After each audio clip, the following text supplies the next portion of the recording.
Hi, friends. Alice here. Just wanted to give a quick trigger warning at the top of the episode. We're going to be discussing the loss of Clark's father and grief in general. So if any of that is a sensitive topic for you, you may just want to skip this episode. Sending good vibes. That hot couple gonna get you stoned. That hot couple. Hi, friends. Welcome to That High Couple podcast, where we discuss life, love, cannabis, and everything in between. We're back. We are back after an extended hiatus, and I think we should. We've been starting these podcasts with moments of appreciation. Let's at least start with the gratitude that, we weren't even sure if this podcast was going to come back. Yeah, we shot 3, then we kind of took all of March off.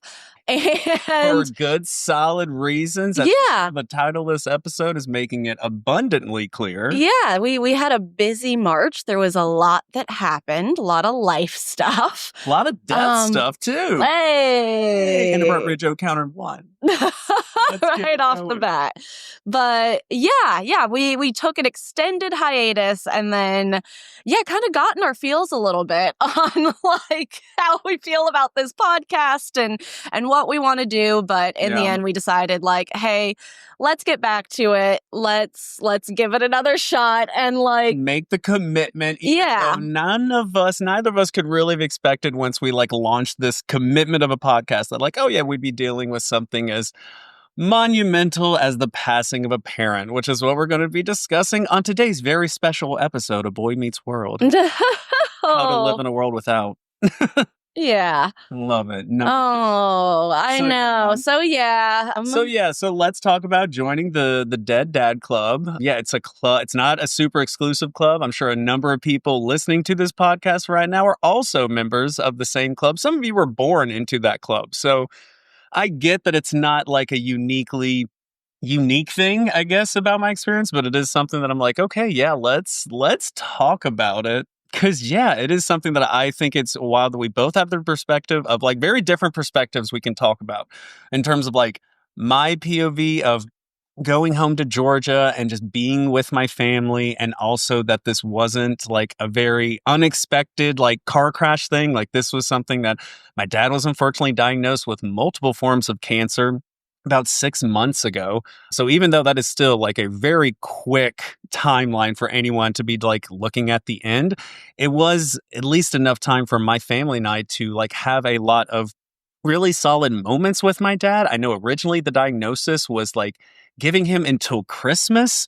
They said New Year's would be a miracle. I mean, he made it till March. So we were all very appreciative of all the that extra time that we got to spend with him and be with him. But you got to see me give a speech at his funeral and sitting front row to this thing. And you did such a good job, by the way. Thank you. That was, I talk about using your theater studies major degree in ways that you couldn't possibly imagine. Yeah. Oh, yeah. But no, it was a beautiful ceremony. That was actually my first funeral. Yeah. So it was a trip for sure. Being that front and center and VIP for it kind of vibe. Yeah, no, not VIP. That sounds bad. But you're one of the core family crew because whenever you think about the main parts of even just the funeral proceedings, the things that I just think about what should I had I had a time machine, what I could have gone back and kind of warned you of, and it was definitely the visitation.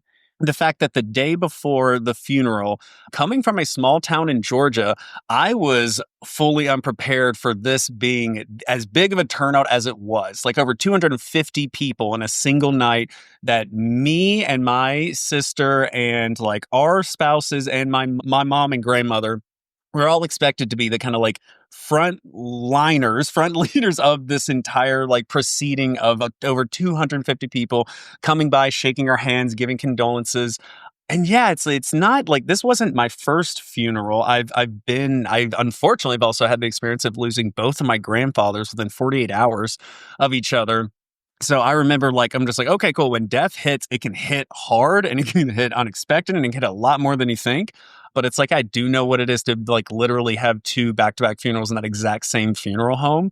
Small town vibes. And just the amount of everyone from my elementary school teacher to one of my exes is showing up to give their thoughts and prayers and condolences. Yeah. Yeah, at this visitation, there was like more than half the town there, honestly. Felt like it, yeah. I want to say there were like, yeah, most of his graduating class, which was a trip. He graduated in the 70s, and like most of the people that came up were like, oh, I went to school with your dad, graduated with him and stuff. And it was really nice to see. But yeah, you just mentioned it kind of leading into, I would say the ex was unexpected and yeah, fun and interesting. I had no idea that she was coming. I'd never met her before, but like, let's call her Stephanie. Yeah. You know, you haven't seen Stephanie. This was your sophomore girlfriend in high school. Girlfriend, yeah, we did not. This was like your first serious relationship. Summer, sophomore, junior. Yes. I want to say maybe we made it to junior at most, but high school, definitively high school girlfriend. Yes, exactly. Yes. But like, have not kept in touch with this whole time. She did not keep in touch with your family or anything with this, and she just pops up out of the visitation. And like, I was first in line before Clark, and you know, I don't know most of these people here because we live on the West Coast, and these are all people that were close to your side of the family in Georgia and stuff. But you know, so I'm just shaking everyone's hand and going, thank you for being here, we appreciate you being here for the family, you know, good to see you, if maybe I do recognize them. But shaking this girl's hand, and then all of a sudden Clark's like, oh my God, Stephanie. And I'm like, oh, Stephanie, actually, I do recognize that name, and you're about my age. Okay, wow, nice to meet you. And she just kind of was like, yeah, hi, I'm Stephanie. And then looks over at Clark and like is like, hey, Clark, it's been a minute. Like, hasn't it been a minute? Gives you a look, and you're like, yeah, it's probably been a couple decades since I've seen you. Yeah, my favorite thing was I heard just also letting know, well, you know, I have a 17-year-old waiting for me in the car. And I was like, oh, man, it has been more than 17 years since last seen you. And then my mom next to me is like trying to do the mental math, like, has it been more than 17 years? Let me see that kid in the car. Does he have glasses? What is she wearing? Of course. Just like, of course, small town love. But yeah, it felt like she showed up with, I don't know, with an agenda. That was. I think she was looking for a much stronger reaction than I was willing to give, standing 5 feet away from my dad's coffin. Like, yeah, I mean, that's weird vibes, right? To just show up to an ex. I'm just like, I can't think of a single ex that I would go to their parents' funeral and just show up out of the blue. See, and I'm like, is that more her? Is that more just small town? Because I know that's true. I could literally just been like on her way home from work, like, all right, I'll swing in and give my thought, you know, to give my condolences. And so she wasn't the only one from high school. That's true. You did have other high school friends that you had not seen since high school. And so nice. Very cool. Yeah. Something for all the gripes that I have about being like born and raised in a small town in Georgia.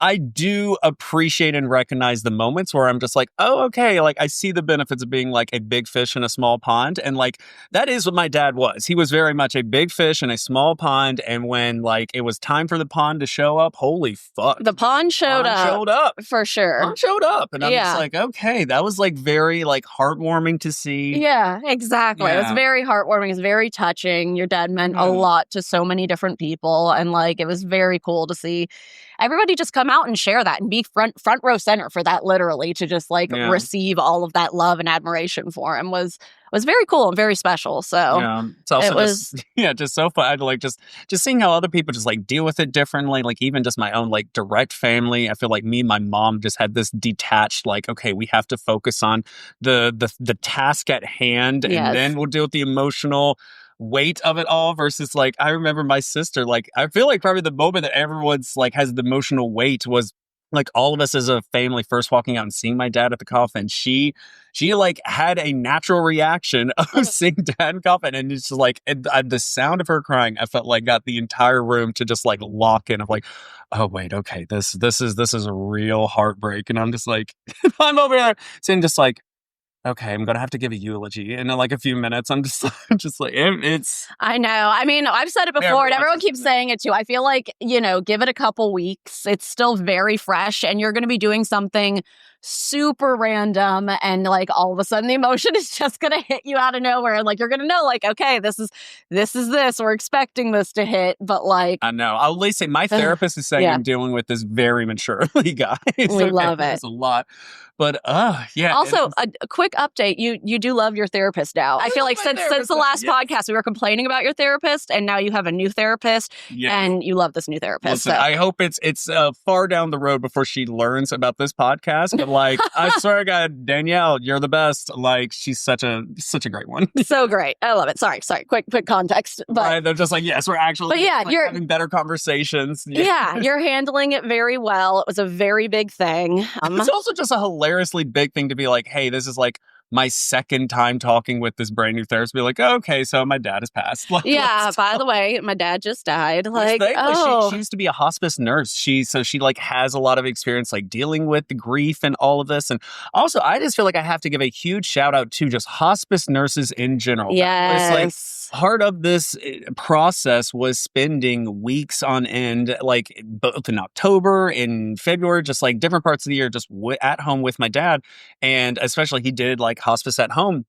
I mean, I'm just talking about like, if you do this job, you're a literal God-sent angel to heaven, because it's such an insanely difficult job to have to prepare different families for this insane, just the most emotionally fraught thing to do with life. And they do it with poise and with this confidence and love. And it's just like, I'm just constantly blown away. I was just one of those. I'm like, okay, cool. I feel like if I had seen a hospice worker at the right age in my life, I would have been like, well, this is the most noble thing you could pursue. Like, let's do this. Oh, like, right. Yeah. You would have been drawn to that path. Like, yeah. I was just like, wow, this real like, yeah, it is a very difficult thing to have to come into any like family and prepare them for the passing of someone that they love. And like, that is just every single conversation that they had. It wasn't easy, but it wasn't complicated. It was something that they just kept it simple and just kept it about love and just like, okay. And I remember telling you this, part of this process is realizing like weird random facts about life. Like, I did not know that there is a real life book of the life and dead, a la like Beetlejuice style, but every hospice worker knows exactly what I'm talking about. This little blue book that was written by a hospice worker that breaks down everything from like weeks, days, hours, minutes of what to expect and as you're approaching the end. And I just remember thinking like, this is something that just exists in the world that everyone just knows about when they do. It's this IKEA manual of death. Like, how is this? I'm like, this is a wild thing that's just like, okay, cool. I appreciate that it exists. But I'm like, okay, yeah, there's so many facets of death that you don't know exist until you're like, they're dealing with it. Yeah, the only like big silver lining is just that it wasn't sudden. Like, this is something that like I was able to get a lot of like closure with my dad, have a lot of like great, final conversations. But still, it's like, okay, nothing was left unsaid. Yeah. And I think that is a thing to be appreciative that I know not a lot of people can say that when it comes to like a parent passing. It's like, but it's like, gee, but so you had good closure at least. Yeah. But trying to find silver linings and otherwise just like, bummer of and then so the month, it just felt like that was the very beginning of March. It passed March 3rd. Yeah. And then just like, where did the month go? Because the other thing that really also was like so intrinsically tied to him was that also later that month we had my 15-year reunion for Duke University. Yep. That was something that he was super into the school itself. I literally wouldn't have a degree if it wasn't for him like supporting and paying for that degree. So like, huge shout out to him. Shout out to any parents who understands what it is to like have to secure a degree, a higher education for their child. But that was also something that, like, even when he first was diagnosed, that was like one of the few things. He's like, oh yeah, let's go back and see like Duke's campus. So we went for the first time in October, like taking him around, seeing Duke's campus. And so then being back less than a month from him passing, still kind of being like, okay, we were like just the last time we were here was with him. With him. And it's like, okay, so it's this weird like deja vu, like walking through a dream experience of I am both like rectifying the memories of like 18 to 21-year-old me running around this campus with just my friends to the most recent memories of like me and my dad just like walking around, like touring the campus and getting these like last just kind of like memories with him to now being like, okay, now I'm like re-seeing faces that I haven't seen in 15 years. Yeah. And I'm just like, this is just just a lasagna layer of just introspection and just me being like, okay, yeah, it felt like there were moments where I'm just kind of like passing through these moments of like, okay, cool. I'm just trying to absorb it, just trying to like take it in, notice it, appreciate it, because it's a lot happens at once. But exactly. Yeah. Still fresh off of early March. And then also just want to add context too of like the 15 year. I feel like is a little odd, and we normally would have just gone to the 20, but your 10 year was in 2020 and that got canceled because of COVID. Yes. So that was a big pull to go to like, oh, this is the first opportunity you have to go to a college reunion. And like we had the tickets bought for more than a year, honestly. We were very much looking forward to this since it got canceled in 2020. This is one of the big things we wanted to go and recapture post-COVID. So yeah, 15 year, but it was a very fun experience. I would say going back and like, we only saw a little bit, or at least my eyes going there for the first time with you and your dad when we toured. It was definitely checking out a lot more of the sports sections, which, of course, makes sense and stuff. And we saw some of the dorms, but we were a little bit limited with his mobility and how much of the whole like campus we could see. So it was cool to like kind of get that little taste with you guys and be able to, go on that trip with him and make those memories. But then coming back this time, like almost getting treated as an alum myself, because I was just there as a +1, was like very fun to cosplay a Duke student for the weekend and just get open access to so many things. They very much treat their alumni like royalty. Yeah, it's such good timing too, because even though I know we're now recording this, knowing that Duke has been knocked out of like March Madness, but when we were there, we saw their like Sweet 16 game, like their Elite 8 games, like where they both won, like with other alumni, like in the best kind of environment that you could be, just enjoying. I'm just like, okay, there is something to be said about being part of the tribe. Being exactly. That was so much fun. Yeah, I am not a sports person. You're not really that big into sports either, more than I am, but still, like, that was a very cool experience to get to watch both those games in Durham with a bunch of other Duke fans, and like they just killed both of them. That was very fun, entertaining games. So that was cool. And yeah, just seeing the campus. We got to go to the Lemur Center, which is honestly a highlight for me. I feel like ever since I found out when we first started dating that you went to Duke, and the Duke has a lemur scientific research center where they just study lemurs. I was like, oh, have you ever been to that? Can we go to that? And you were like, no, actually in my 4 years, I never went. It's pretty hard to get tickets. We'll definitely try when we eventually go back for a reunion. And like, it worked out so well, because I do got to say, it is hard to get tickets. This is a very like elite kind of tour to be able to get there, because it's usually just by appointment only, and they release it like early at the month and a lottery system and stuff. And of course, for the reunion, when they did the signups, it was early March when we were going through everything in Georgia with your father and stuff. So we did actually miss the signups for it. But when we got there and checked in for the alumni events, we were like, is there a way to still get on the lemur tour? Is there any room? And they were like, oh, well, it'll be first come, first serve for the people that did register. But, if the bus is about to leave and not everybody's on it, you guys should, we'll make sure to get you on. So yeah, we're the best at that kind of luck. We do have good luck. We have good karma in that way for that kind of stuff. Of like, we rolled up we rolled up at like 124, I want to say, for the 130 tour. And like by 129, they were like, we have literally 2 empty seats left on the bus. They're yours if you want them. And we're like, yes, last 2 on the bus. Let's do this. Well, I love it was also sitting next to another couple that as we're walking up to the bus, they were just like, oh, hey, are you heading to like the Lemur Center tour? And we're like, oh, yeah, we're going to try to get on. And they're like, oh, yeah, you had to register, like months. And they filled up so quickly, registered months in advance, and basically told our friends to like, oh, no, don't even bother. Sure, it's going to be full. So then when we finally like slid onto the bus next to them, that was their first one. Oh, you made it? You made it. Oh, you made it. I know. I could tell we kind of pissed them off a little bit in our unpreparation. But I'm like, you don't know what we were dealing with when they released the tickets, guys. Like, we had a lot on our plate. It's not our fault we didn't get the tour. And obviously, these seats would have been empty if we didn't fill them. So everybody gets to see lemurs. We're all having fun here. It's nice to just have a weekend of just feeling like you're being pampered, taken care of.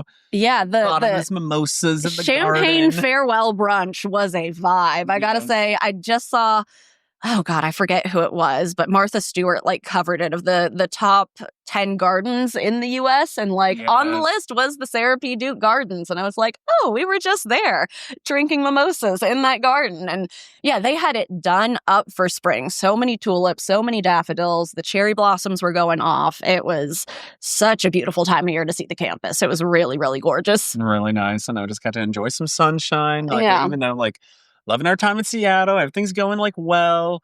I know I feel like I breezed over this earlier, but because we had plenty of time. Listen, we're not, just so you guys know, we're not getting into submissions today. This is a very special, weird episode catch-up. Recap episode. It was after taking such a long hiatus, I feel like we did just want to kind of recap what we've been, doing while we haven't been here. And then that will give us more time on the next episode to pretty much just cover submissions. So 100%. Yeah. So this is just, tuck in and, maybe pack a bowl, maybe roll something up.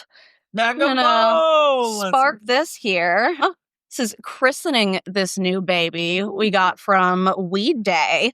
We have a couple of their pieces that we use, but this new one here is iridescent and is so shiny and pretty. But yeah, we love their glass. Shout out to them. Shout out. Cheers. Love it. Taking a hit for all the past papas. We love it. Inappropriate joke number one. Listen, he was no stranger to Mary Jane. Okay. Hey. Like father, like son. There Let we me go. say. We love it. Say that. Oh, that's so good. That's delicious. We're smoking MAC is the flower, Miracle Alien Dream. I think that's what it stands for. No, MACD. I'm already high. Miracle Alien Cookies? Cookies. That's it. Miracle Alien Cookies. That's it. I love whenever you find a strain that you're just like, ooh, okay, wait, I'm going to keep going back to that. Yes. I know. This has been my favorite in Seattle. Yes. Okay, but not to just hit back on the dead dad, but this is the main topic of today, because I think the perspective I wanted to hear more from was your perspective as a first time person, sitting front row, you've never even been through a funeral procession. And I remember thinking that was you're what is happening? Why are people pulling over as we're following this funeral, this hearse? We were front in line for the death parade, and everybody pulled over. We had police escorts, right? Yeah, I had to add that. That was a trip. I did not. Yeah, I did. I guess I've seen that in the movies, but I wasn't expecting people to pull over. I wasn't expecting literally the entire funeral that was there at the funeral house to then follow us to and everything in park. Yeah, so that was just different. I feel like standing at the visitation too, I probably would not have worn heels had I known I was going to be standing for hours on end. 3.5 hours. Just greeting people. Yeah, but once again, it was very touching and very cool to see that many people come out and have such emotions and just see what an impact was made and stuff. It was very special. It was very touching. Yeah. And then that was 2 full days of it was the visitation and the viewing was also an open casket. That was going to be that was my first time, because I was that was the things I did not prepare my wife for. I did not prepare her for open or closed casket, which I knew was an option, because you do see that in TVs and the movies and stuff. You do see open casket is a normal thing. So I wasn't that wasn't a oh God, that's a thing you do. I was at least aware that is a thing can be done, but I don't know, when you think about it, it is kind of an odd tradition that we just do as humans. I get it, but...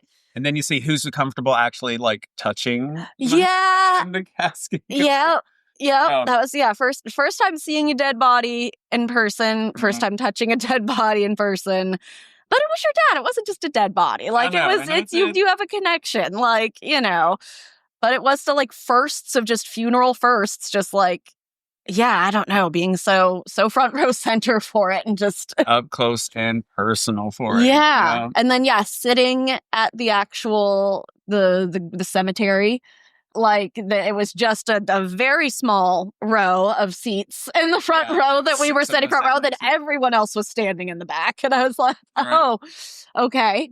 Also drove right up to the front and everything, too. I feel like my family was very quick to just, like, nag on you. I'm just like, oh, look at lucky girl. I'm not having to do, because my mom has done so much death. It's true. Yeah, your family really has. I mean, my mom has, too. Most of her friends now have all passed away and stuff. But, like, I don't know. I feel like I was too young to go to a lot of, like, death that happened, like, early on. And then I have been very lucky and very blessed that, like, we say fortune. Yes, no one major, which is very nice. Yeah, knock on wood. Right. But yeah, that was an experience. But, like, still was prepared for it and stuff. You know, we knew it was coming and stuff. It wasn't a surprise. Like, you know, knew I would be attending a funeral, but it was just the details of what all that involved were a little fuzzy going in, and just interesting to find out moment of. But yeah, it was a beautiful ceremony. There was no, you know, nothing went wrong with it. Like, it was, you know, I'm sure your dad would have loved it if he could have seen it. Like, right. Yeah. Yeah. Right. It was good. Yeah, definitely was a turnout. And that was the thing that, like, we kept saying that I know is 100% like a fact when it comes to my dad. If there's one thing that I know that he wouldn't want, is for, like, people to be around just crying, sad. Like, he very much was the type of guy that's just like, no, like, have fun, like think of me and be merry. Yeah. Kind of deal. Like, think about the good memories. Thanks for the memories. Like, all right. And so I'm like, okay, cool. That's Fall Out Boy. Right, Fall Out Boy. Fall Out Boy reference. Yes.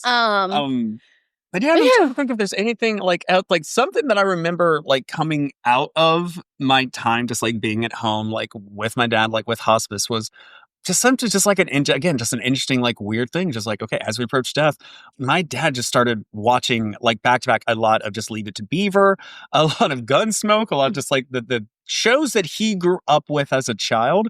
And when I was, and, like, I remember, like, one day, like, the hospitals were like, oh, we're so sorry, you're, like, just always inundated with just the same Leave It to Beaver show. And she's like, oh, it's hilarious that you think that this isn't happening with every single person. And we're like, what do you mean? It's like, no, this is what everyone does as they're approaching the end, is that they go back to, like, the shows and the entertainment that was comforting for them, especially in childhood. Yep. And I was just like, oh, okay, that's really interesting. And so then that immediately just started getting me thinking, like, oh God, like, what would be the TV shows that I'm like, okay, it's my childhood. I want to go back and just, like, comfort watch television, just back to back, just episode after episode. Nostalgia.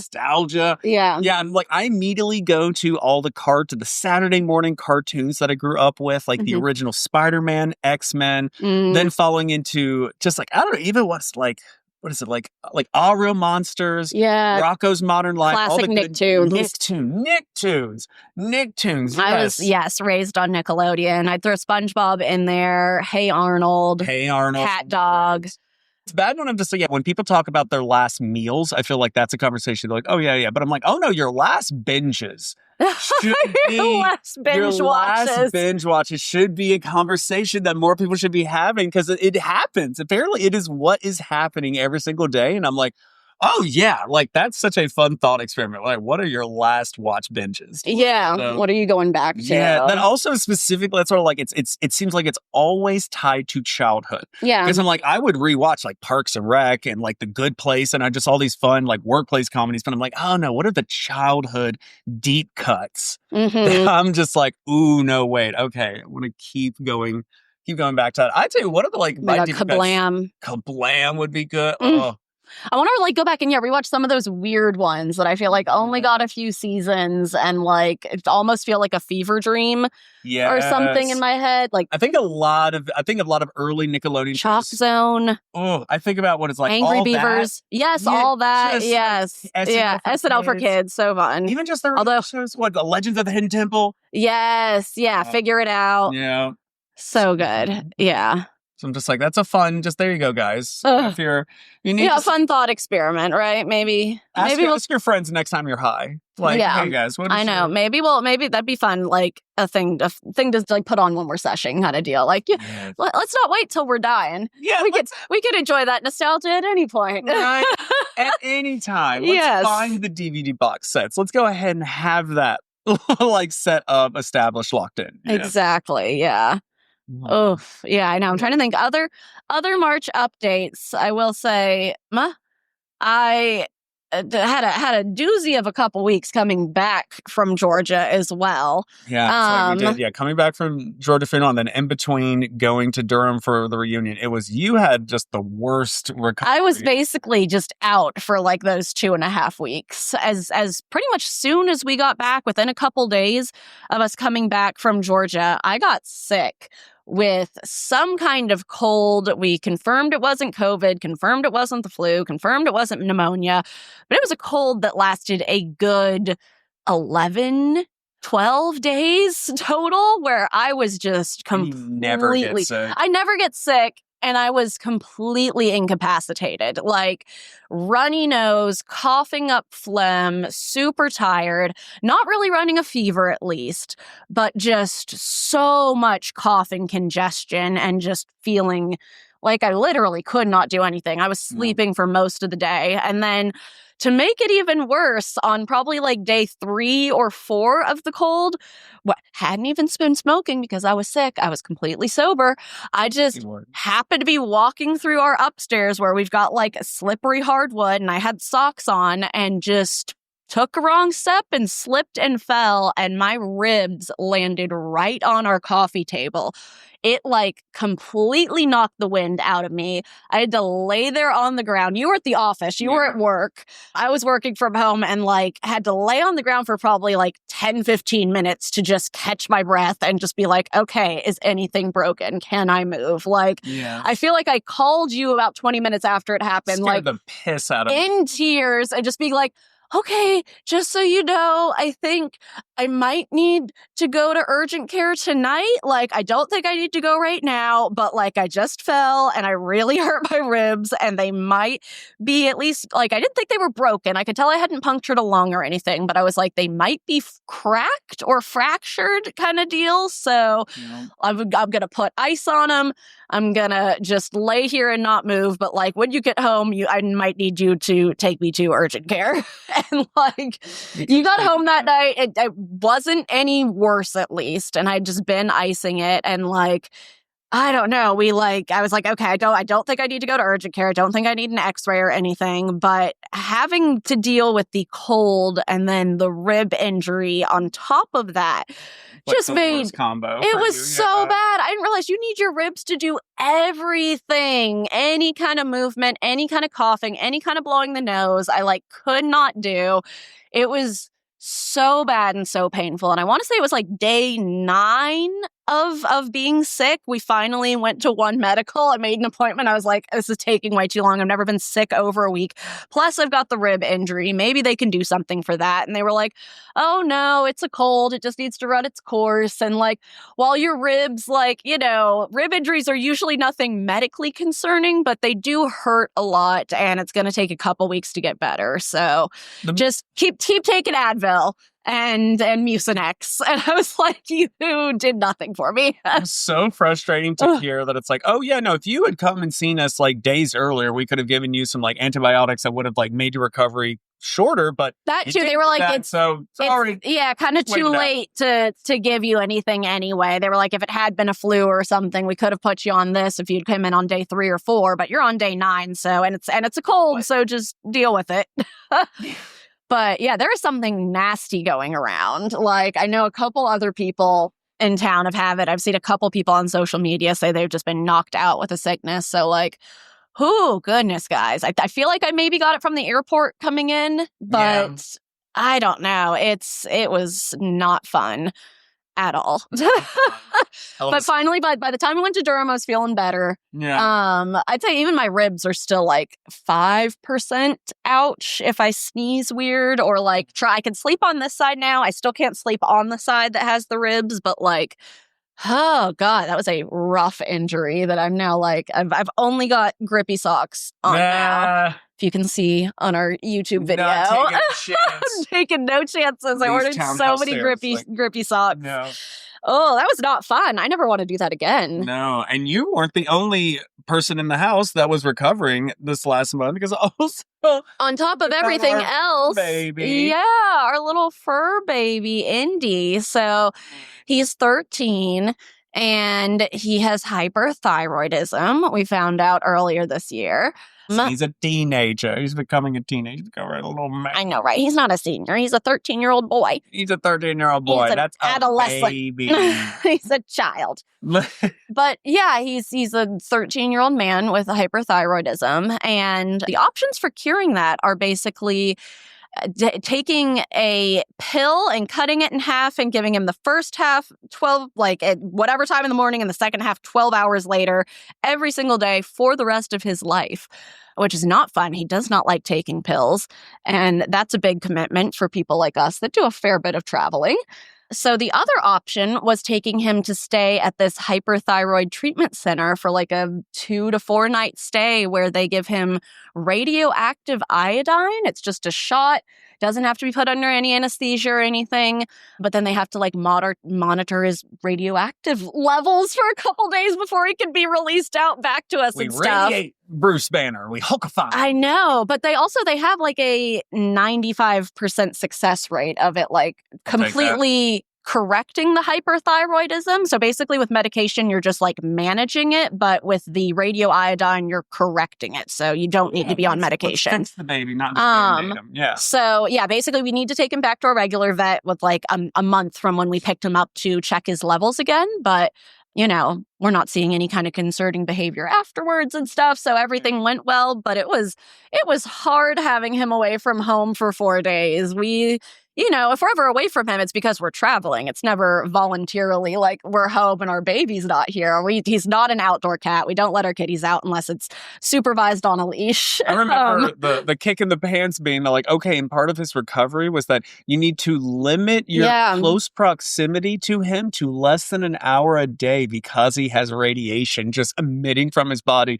And I'm over here like nodding to the doctor. And of course, my internal monologue saying like, I will get all the radiation.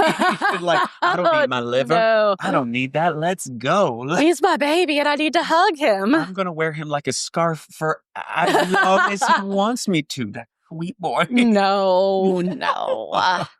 But it's basically we have to scoop his poop and like keep it in a separate storage unit for like 80 days before we can throw it away because it's like semi-radioactive. It's wild, but I love that. I was like, okay, but like really, what's the consequences of us not doing that? And they're like, oh, well, then the government sees radioactive material coming from your trash, track you down, and the FBI visits. Big fine. It's fine. Not okay to be putting that into it's okay to have radioactive material just coming out of your like residential address. I'm like, okay. I guess I see it. All right, we're not Doc Brown over here. All right, fair. Yeah. So a couple of extra steps, but still, I think it was worth it. And I will say also, it was a pricey stay at the hyperthyroid center, but shout out to pet insurance. We've got pet insurance and they just confirmed like last night that they're paying like all of it basically. Yes, especially for your senior pets. Like it makes sense to have if your pet is over 10 years old. Like, exactly. So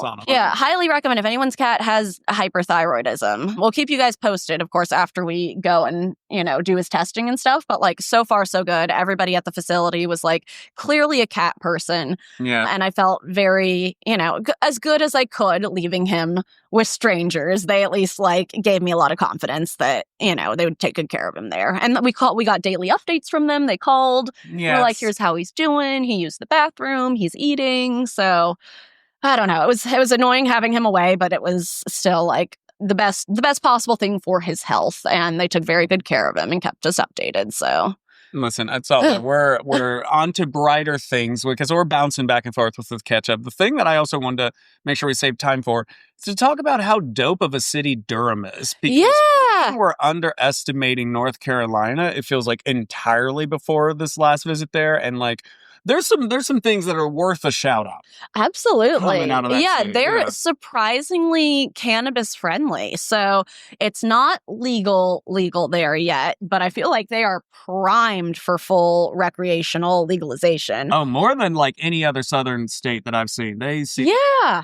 They're going heavy with the CBD, with the hemp, with the Delta 9s, Delta 8s, what they can legally do, you know, the less than 0.3% THC in it and all that. But we saw several canna cafes as we were driving around. There were several just regular bars and even just cafe menus like in a lobby of a hotel that had CBD or THC drinks as options along with other coffee and alcoholic drinks and stuff. And I'm like, that's, I don't know, very interesting to see in North Carolina. I was not expecting that. Yeah, even just shout out to Bull City Cider Works was a place that we first visited when we went to Durham for the first time in October. Yeah. Loved it. We're big fans of just like different ciders. And so when we went back, we're just like, okay, cool, let's check it out again. And I was just blown away that we like visited them after like they just had it on the menu less than a week. They now have THC drinks. Like they had a mango seltzer and a pineapple seltzer, and they were both really, really tasty, honestly. And it was just wild to be like, oh, okay, we're having a cider, and then we're also going to have a THC seltzer. And I love they also had like a little jar of like Delta 9 gummies and pre-rolls on the table too, that they were like, oh yeah, you can smoke outside if you want. And I was like, this North Carolina, because we were like, okay, wait, we can buy this little joint, but where do we go to smoke it? And I'm like, anywhere outside. Outside? It's like, don't act like you've always been this cool. Yeah. So that's how easily the South is going to flip on weed. They're going to be like, what do you guys thought? We've always been chill. It's like, like in the alleyways, in the like off the main strip, and like, okay, now we can just be smoking J's like in an open air like bars setting. I'm just like, what? It was a trip. Yeah, there was another bar that we went to called the Velvet Hippo that had like a rooftop deck, and they had a whole little section that was like a smoking section, had little ashtrays and stuff. And I was like, this is a trip to like, I don't know, and like coming from California now living in Washington, I feel like we don't see that anywhere. So gone the way of the dodo. Very European. Yes. To have dedicated social sections where it's like, yes, no, we know, come here and apparently you could smoke just about a pre-roll. Apparently you could probably smoke the pre-roll there. I'm like, that's pretty fun. Next door to the Canna Cafe where it's like, get your CBD infused lattes, coffee and stuff. I was like, they are poised, primed for legalization to hit and go heavy with it. So I was like, okay, shout out to Durham, shout out to North Carolina. And any state that also is home to motherfucking Cookout is going to do well with weed. Cookout, still to this day one of my favorite meals in the South, let alone North Carolina. Cookout is a fast food chain that just specializes in some Southern fare. It's so Southern. Oh, it's so Southern. Even just the clientele. You want to see a slice of the South in its prime. It just the South being the South. Cookout drive-through line. Cookout drive-through at 1:30 in the morning. I was like, we are seeing every kind of Durhamite here. We're seeing business transactions while they're waiting in line to get their Cookout meals. And it's the most amount of food you can get for $8.99. $8.99 gets you the full trays. Even if there's cheer wine to drink.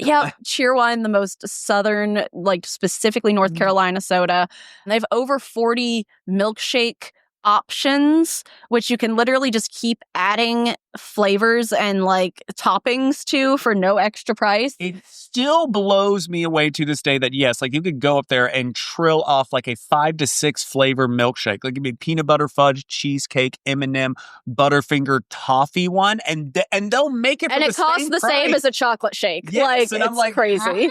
How? And like when I tell you that you want a cheesecake milkshake, they are putting a New York slice of cheesecake into the blender with vanilla ice cream. Like it's solid. So good. And a fast food chain. Yeah, all of their insides too always look like a little log cabin. Yes. They've got like crosses made of antlers up on the walls, and a lot of them I've noticed. It's wonderfully Southern. No, it is. In-N-Out is to California what Cookout is to North Carolina. That is, I feel confident enough in saying. North Carolinians fight me on this. Yeah, no, that's fair. I'll give you that. That's fair. And they have a much more exciting menu than In-N-Out. In-N-Out's menu is very basic, and Cookout has cheese curds. Give me cheese curds any day of the week. They got barbecue sandwiches. Yeah, pulled pork barbecue sandwich. Just as good as any barbecue place that I've tried. Just out of a drive-through window with hush puppies and Cajun fries.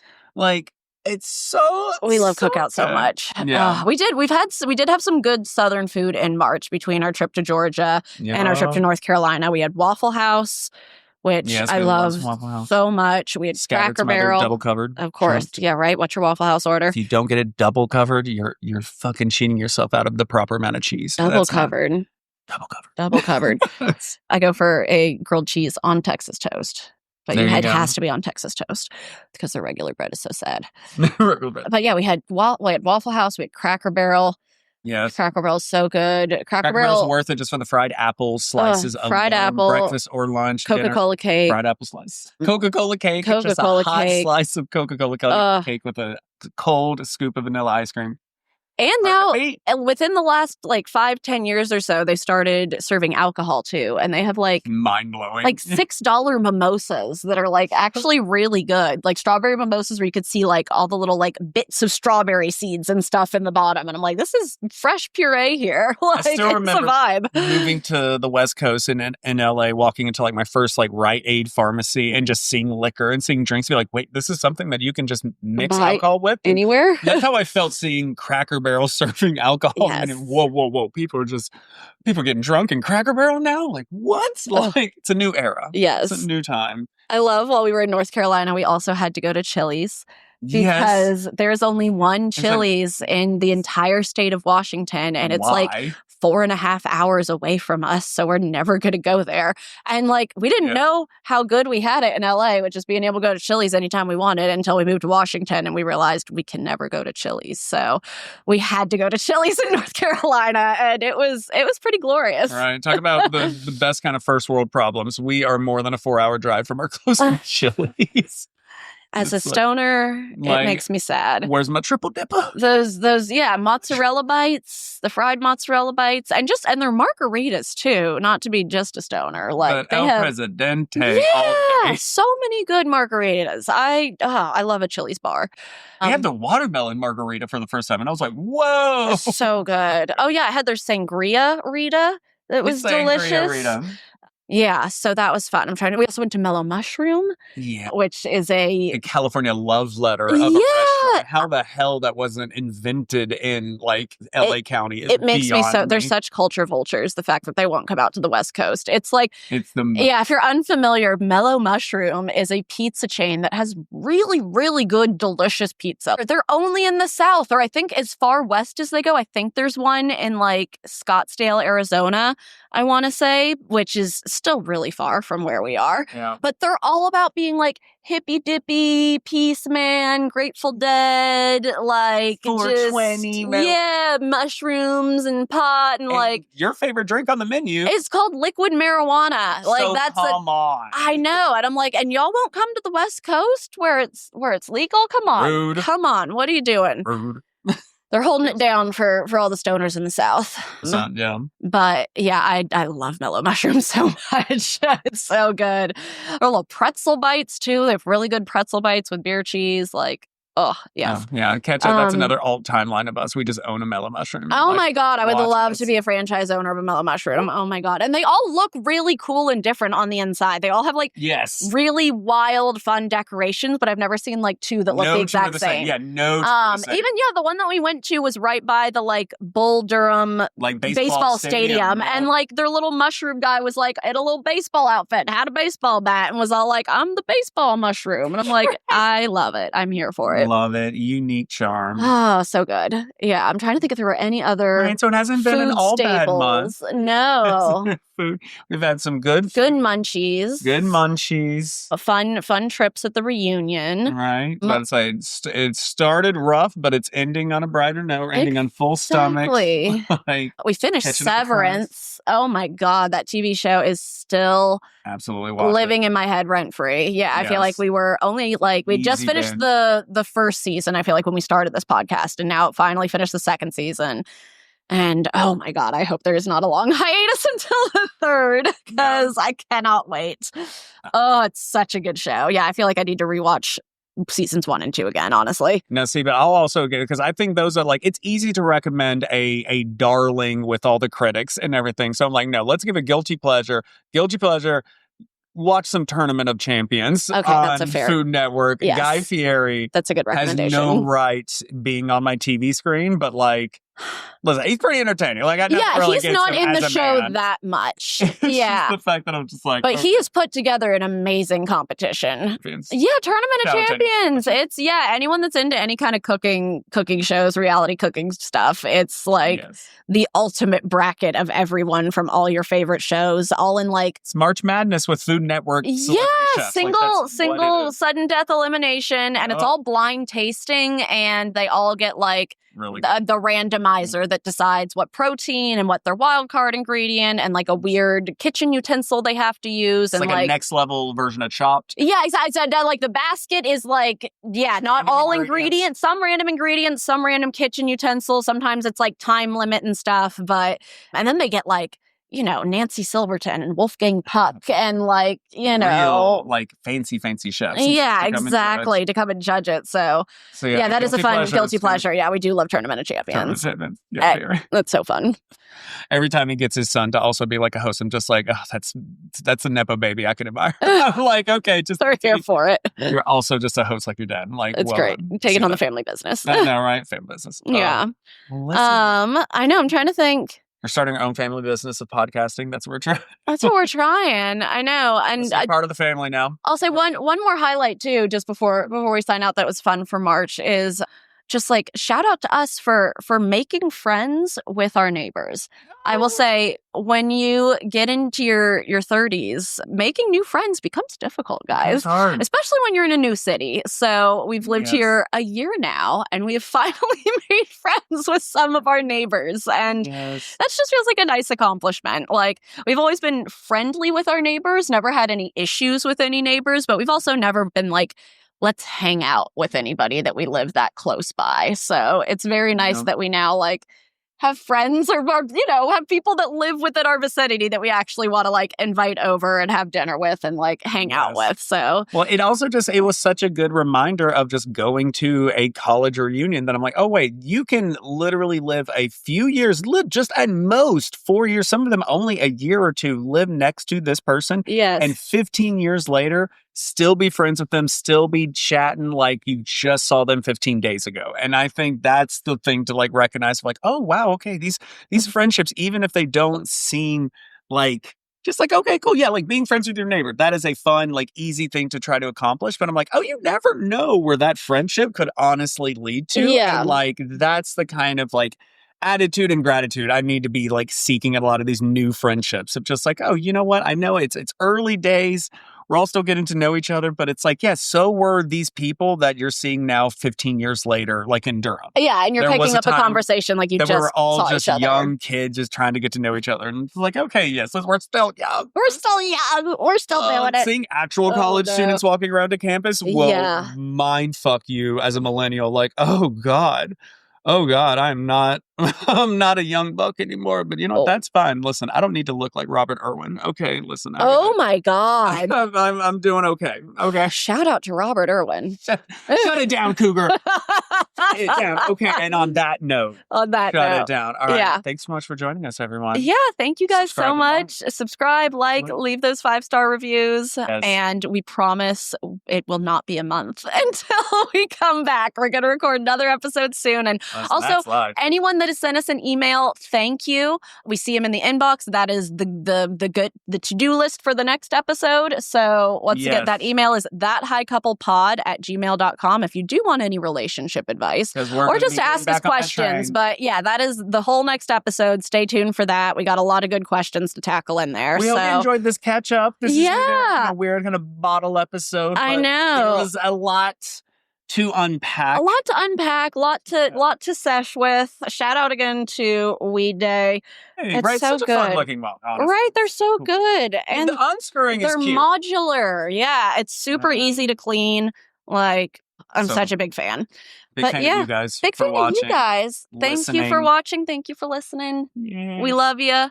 And we're sending good vibes. Yay, sending good vibes, guys. All right. Peace out. I know the podcast lives. Yay. Lives another day. Yay. All right, on to the next. Yay. Peace out. That hot couple.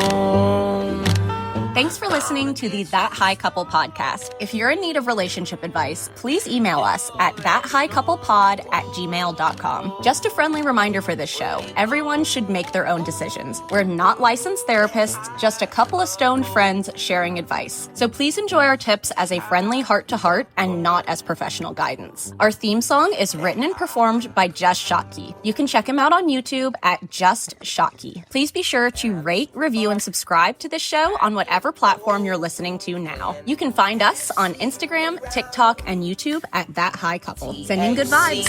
In Hollyweed, rolling another one. Yeah, how they're smoking massive in the dabbing cabin. We're all just having fun. Oh, it's 420 somewhere with that high couple. Yeah, I said it's 420 somewhere. 420 somewhere. Yeah, it's 420 somewhere. The high couple is gonna get you stoned. You already know where to go.